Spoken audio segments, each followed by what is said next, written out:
Joining me now from Ashburn, our Washington insider, Scott Jackson, the host of the team's postgame show. Another week, a lot to talk about, Scott. But first, what went through your mind when Kyle went down and Alex Smith took the field? Well, I can't use the word on television, but it was, oh, you know what, because I was worried about this. We talked about this last week. He was a play away. Nobody knew whether or not that leg could sustain what it might have to sustain. And, luckily he came out of it okay, but it was definitely nerve wracking. It was not a comfortable half of football to watch, especially when the conditions kept getting worse at FedEx Field of all places. We know the horrendous history there with quarterback injuries, including Alex Smith's. So it wasn't a very comfortable feeling watching that game, Bruce. I think it was more, relief by the end of it. But certainly, I think people's blood pressures were on the rise watching that football game for Alex Smith. Tough assignment for Kyle and Alex, having to go against Aaron Donald and that tough Rams defense. But Alex's offensive line didn't do him any favors. He was sacked 6 times, Scott. Yeah, it was awful. They're playing from behind and never established the run. I was a little disappointed Scott Turner didn't try to mix in more runs, even though they were down by multiple scores. At that point, you're just trying to survive the game clearly.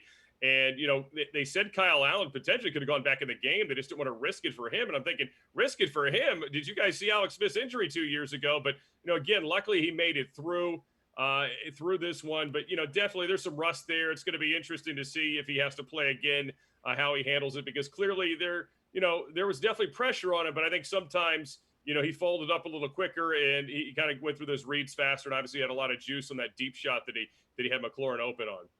And some good news, we may see Brandon Scherff back. That would be huge. I mean, they need him on that right side. And of course, the left side was a problem as well with Wes Martin. So maybe they could, use Schweitzer back on that side if they need to, but at least gives it some depth. And if you can get Brandon back on the field, that size, at least, the right side with him and Morgan Moses, you can always run that direction and do very well for yourself. This week, the offensive line is Kyle Allen's problem again. Scott, we didn't get to see a lot of Kyle Sunday. Can he lead this team to the promised land? Well, it depends where you think the promised land is, Bruce. How about a win over the Giants? Yeah, sure. He could beat the Giants, I think. But, he's got to stay on the field, number one. I think, you saw some good things from Kyle Allen at times. He definitely, the mobility jumps out at you immediately. He can run.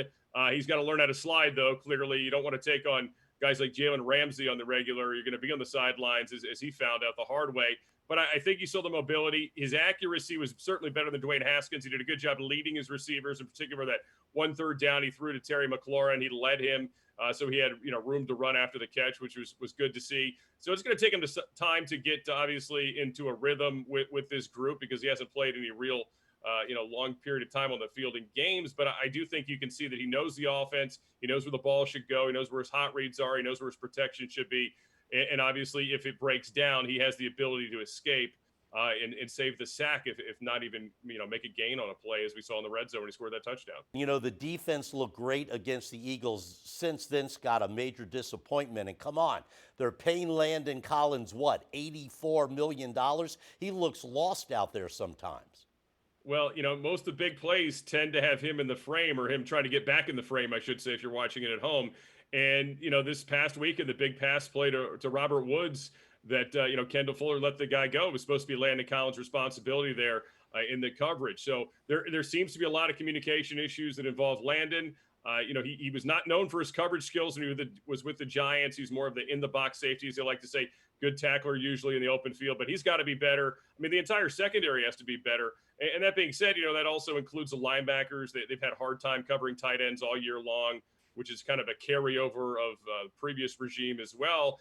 And then there's the other part of it, which is, as good as this defensive line is, they've got to get, heat on the quarterback. They've got to get the quarterbacks down and be more consistent with that pressure. And they're graded in flashes. And Ron Rivera talked a lot about this week about, sustaining success and how that's been a problem with this team. That's really a theme of the franchise, quite frankly, over the last couple decades, like a little bit of success here, a little bit of winning streak, and then they just can't keep it going, whatever it is. And what he's dealing with, though, he's talking about sustained success, throughout portions of games or heck, even drives. They'll get off the field, but then there'll be a pass interference like this past week to DeShays or Everett. So those are the things that are driving the coaches crazy. And obviously the players and the coaches have, got to get on the same page. They got to know what the coaches are calling, and they've got to play smarter too in those situations.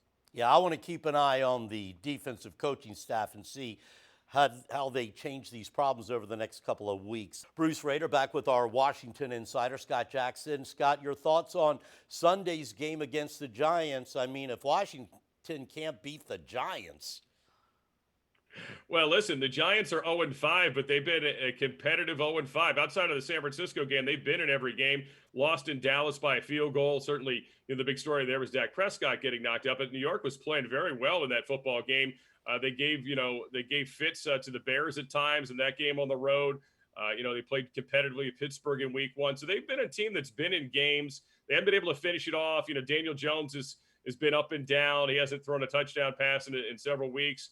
But they're still a dangerous team. Now, they don't have Saquon Barkley, obviously, coming out of the backfield, but they do have a good group of wide receivers overall. And as we've talked about before, Washington's secondary issues, they could pop up. So they've got to get off to a fast start on the road and, help Kyle Allen out by actually running the football would be nice. And I think this Giants defense, even though they play hard, they're a team you can move the football, and they're not very good at getting off the field on third down. So if Washington go there, sustain some early success, and actually get a lead for once and keep that momentum going, I think they could get their second win this week. Otherwise, if they play like they have been, falling behind early, it's going to be a Giants win, and the Washington's going to look at themselves being tied for last place with this team.